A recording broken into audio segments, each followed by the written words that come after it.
I have never done that before. That was against every bone in my body to do that. Oh, lovely stuff. Alex? Yeah, you look younger than I thought.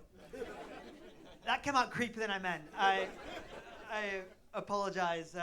Yeah, this is great. You guys seem like a lovely crowd. Fantastic. I was loving it backstage, by the way. Just like listening to you lot rib into Tom. I was like, get the fuck in. Love you, Birmingham. Absolutely fantastic. This is great. I'm excited to be here. I tried to dress a little bit nice for this evening. Thanks. That scoff is correct. I looked at myself backstage. I was like, why have I come dressed as Kim Jong-un? Like, what was that thought process? That's absolutely... You're like, I don't know, mate. You fucked that. You've really ruined that, haven't you? Absolutely mental. Give me a quick cheer if you guys are drinking this evening on a Sunday. Yes, that is the sound of a problem. I love the alcohol culture in our country. Is mental. I didn't realise how big a problem we have with booze until I lived in America. Any Americans in? No, of course not. Why would they? I don't know. I thought maybe someone got lost on a Peaky Blinders tour or something. You're like, oh my God, is this where Thomas Shelby got shot? Oh my God. No, it was the other street. Andy's a fictional character. But when I was in America, I realized you tell an American person you stopped drinking, they're like, oh, good for you. Did you find Jesus?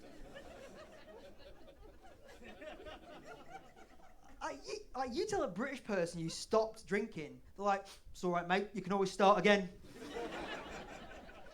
Don't worry about it, pub's open at 10 now. I know a good one down here, crack on, mate, absolutely. Was that offensive? No? Okay, good. So I'm celebrating a little bit while I'm with you guys. I've just had a birthday last week. I've just turned 39 years old. Yeah, thank you, it's nice. I beat Jesus. Yeah. Well, beating Jesus. I mean, he can come back any time. But like, it's not a significant birthday, 39. But I think I do look quite young. I mean, not as young as you, fucking hell. But you're a sperm up here. But twinkle in your dad's eye. But I think I look quite young. And I was out for a beer with my mates back in Leeds, and my female friend said to me, "Oh, Tom, you look really cute for your age. You look like both Ant and Dec."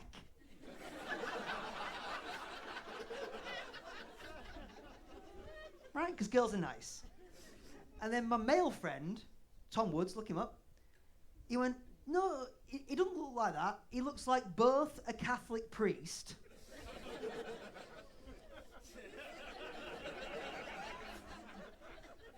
and the boy he molested.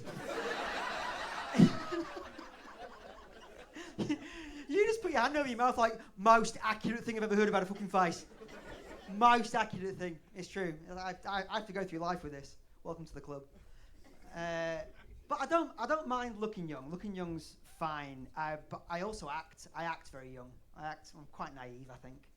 Like I was once backpacking in America, and I just graduated university, but I looked like I just graduated the maternity ward. And I was trying to get from LA to Vegas, but I didn't have any money. So I posted a rideshare ad on this website called Craigslist. It's a perverted man has used Craigslist. There's always one in the crowd like, oh, I know it well. Feet pictures mostly. If you guys haven't used, if you nice people haven't used Craigslist, just imagine Facebook Marketplace, but with a much higher murder to user ratio. All right, so on this website, next to a picture of my 22-year-old face, I posted an ad in my best cursive. It's like, Dear America, English boy, hard up, simply desperate for a ride. Yeah, I knew I'd messed up because I got a phone call in a minute. Within a minute, there was a guy on the other end of the line just like, and I was like, oh, he's nervous. And playing with some ham, it sounds like.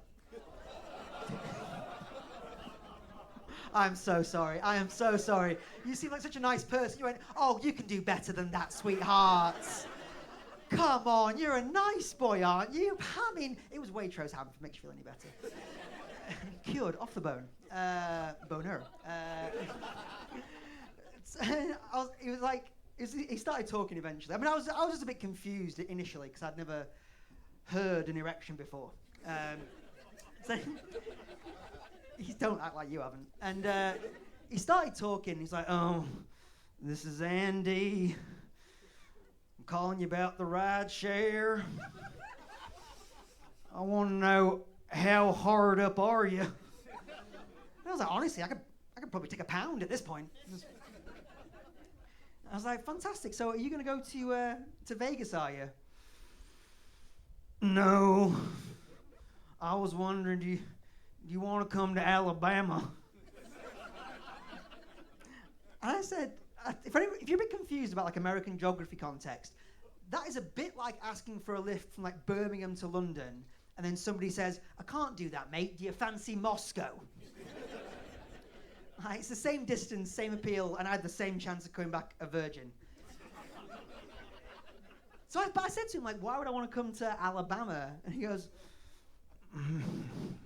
"Me and my wife, we're swingers."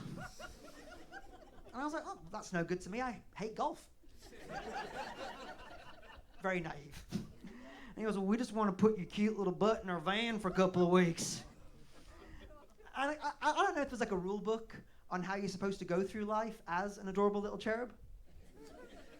But if there is, I'm pretty sure the first line on the first page of that book would just say, "Never get in the van." So Andy's he's waiting for an answer, and I need to give him like a definitive, something. But I couldn't just say no, or I didn't say, "Send me a picture of your wife. Maybe we can work something out." Instead, I gave him what I think might be the most English answer of all time. I just said, "No, thank you, Andrew. Those dates won't work for me." As if the schedule was the problem. Like, that's how you know you're super naive. The only thing between you and certain death is like a calendar conflict. Well, you're like, "Man, buggery. I would bloody love to. It's just that Wednesdays are hard. I'm starting a podcast with Prince Harry. I have things to do." But I'm not sure I've got much better, to be honest. Like, I'm very naive about life skills. For someone my age, terrible. Like, my brother is very organised, very, he's a good dad. And he said to me the other day, he's like, "Tom, you're getting up there in age a little bit now." I was like, "All right, dickhead." He said, "Have you got life insurance?" And I was like, "I have barely got a life." And he's like, "Well, you're at the age where you should probably have life insurance, pal." So, all right. So I called up the life insurance company. I got put on the phone with a really nice Scottish person. And they say Scottish is like the most friendly accent for that. So yeah. So I got on the phone, and he's like, I was like, "All right, man, we'll come to some life insurance." He's like, "Oh, okay, great. Yeah, we can do that for you. Just need to answer a few wee questions for the quote." I was like, "Oh, this is lovely. Yeah, I can do that." He's like, "All right, okay. So are you married or are you single?" I was like, "I'm single." He's like, "All right, who do you live with? Is it a girlfriend, a partner?" I was like, "No, I live alone." He's like, "Okay." "Are you 39, yeah?" I was like, "Yeah." He's like, "All right, okay. So just going to put that information in the computer now, get the quote. So want to understand this properly. You want life insurance, and you are single, live alone, no partner. Computer says, I wouldn't bother if I were you." I mean, you're alone, aren't you? I mean, there's nobody, is there? I mean, look, if you die, it just doesn't matter. I thought you were supposed to be the friendly ones. And he ended the phone call by saying, "Have a nice day." I was like, "I bloody won't, you William Wallace fuck." Unbelievable scenes. But like, I think I'm trying to do more grown-up stuff, and I realized the other day, I've hit it, like, my biological clock has kicked in really hard. Like, I know we hear about this for women, but like, I didn't know guys got this. I really started wanting kids. Like, it was playing on my mind. And I realized society treats men and women very differently when this happens. Like, as a woman, you know, in her mid to late 30s, if you go around saying, "Ooh, I am desperate for a child," you get sympathy. If a man in his mid to late 30s walks around telling people, "I am desperate for a child," you get investigated. I'll tell you how different this is. I was walking through the park with my female friend, and she really wants kids as well. And we walked past this little group of toddlers, and she goes, "Oh my God, Tom, look at those kids. My ovaries are aching."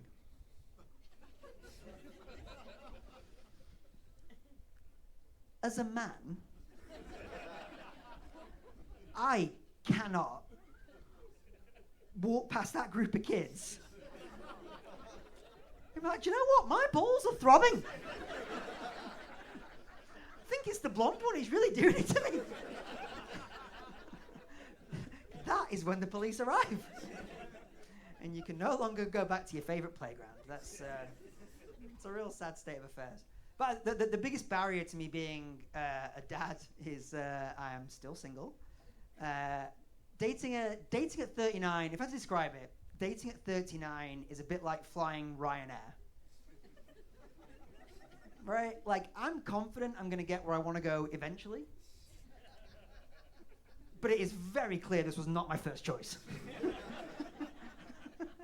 And I have to pay for all the extras. That's such a stupid joke.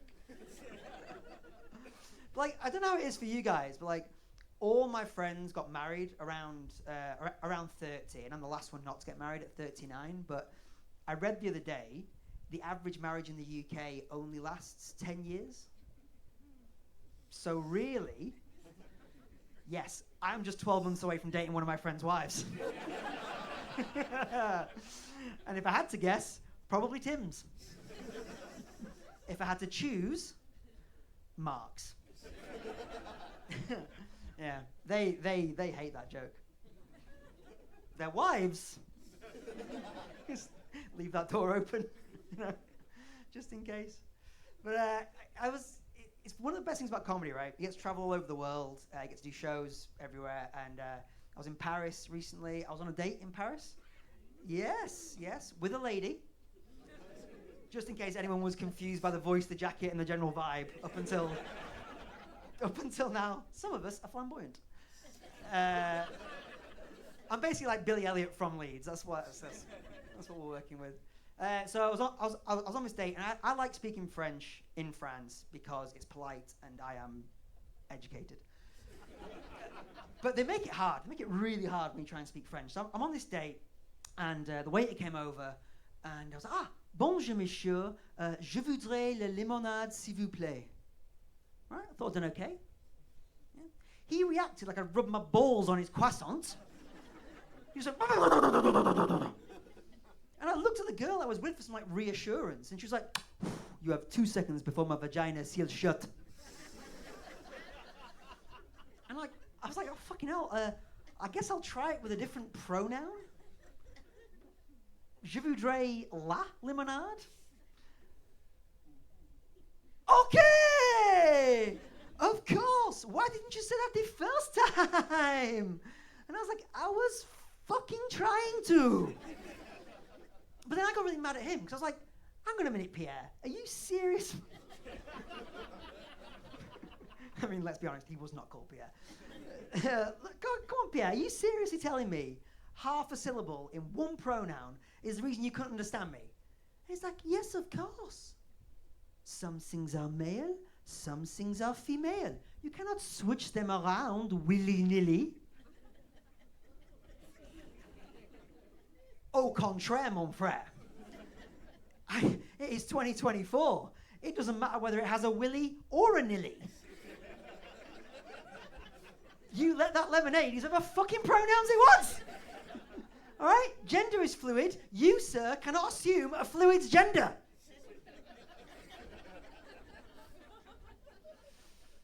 By this point, the girl had left. So I was just left to have a pint of lager on my own, which we can all agree is a bloke. But Yeah, it's funny. Like dating in other parts of the world is very different. Very, very different. Like the place I enjoyed dating the most was America. I lived in New York for a while, and hold your applause, please. And I think it's the single biggest difference I noticed between Britain and America was dating, because Brits don't date. We just pick somebody and then get drunk with them often enough to have children. That's some honest laughter and some stifling of laughter in the corner. Us? No, not us, love. No. Romance, that's our thing. Americans are great at dating, and I definitely did better with American girls. I could walk into any bar in downtown Manhattan, and a girl would hear the voice, see the vibe, and she'd be like, oh, damn. Paddington Bear, 12 o'clock. Step back, girls. Mama's gonna get marmalade. That was fun. Alex he's booking a flight under the table. Where's that place? Can I fly there? I'm a plane. I can get there, can't I? But it was great. I think I did better with American girls for two big reasons. Number one, I'm from Leeds, I'm from the north of England. And two, give that boo. Some from Doncaster's in. Fucking West Yorkshire bastards. That was reason number one, from the north of England. Reason number two, Game of Thrones was absolutely massive the whole time I lived there. So as a northerner, yeah, House Stark was 100% responsible for 75% of the sex I had in New York. First date I ever went on, this girl just goes, oh my God, you sound like Jon Snow. Hey, can I ask you a question? It's kind of a dumb question. Are you from north of the wall? And I'll be honest with you guys, I was so unused to being flirted with by a girl that good looking, I didn't hear it as flirting. What I heard it as was somebody who badly needed help with their Game of Thrones knowledge. So when she said, are you from north of the wall? I just went, no. Because John's not. You silly Billy. I mean, he goes north of the wall very briefly in seasons 2, 7, and 8. But he is from a castle called Winterfell. Yeah. That little speech accounts for the 25% of the sex I didn't have. Because once I am not Jon Snow, Frodo. Which is fine.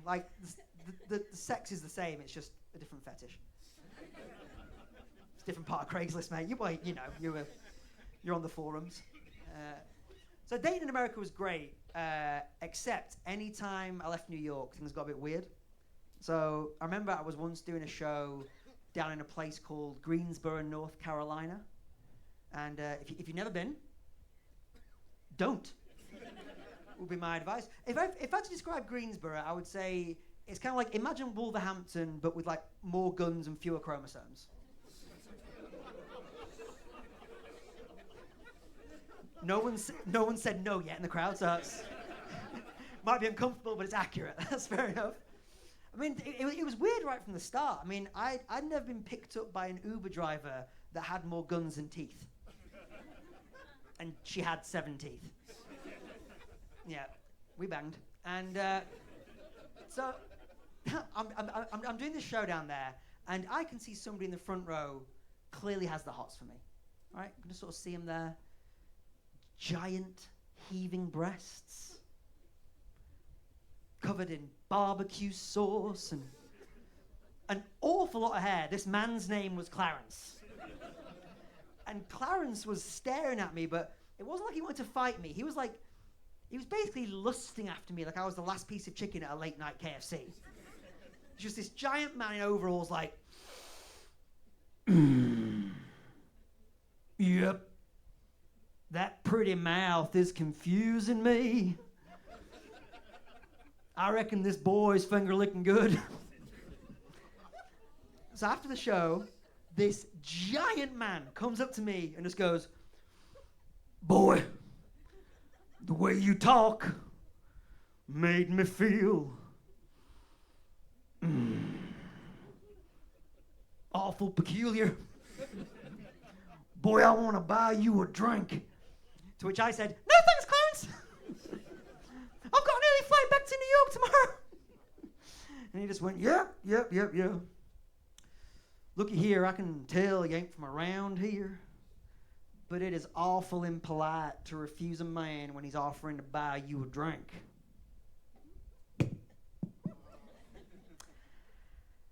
So we're still together. Because his schedule works for me. Guys, you've been an absolute delight. Thank you ever so much. I've been Thomas Henry. I am Thomas Henry Comedy on Instagram. Are we ready for our break? Ready for our interval? Guys, hit the bar, hit the bathroom. I'm going to come back with the incredible Tom Horn. Sound good? Great, we'll see you back here in 10 minutes. Cheers.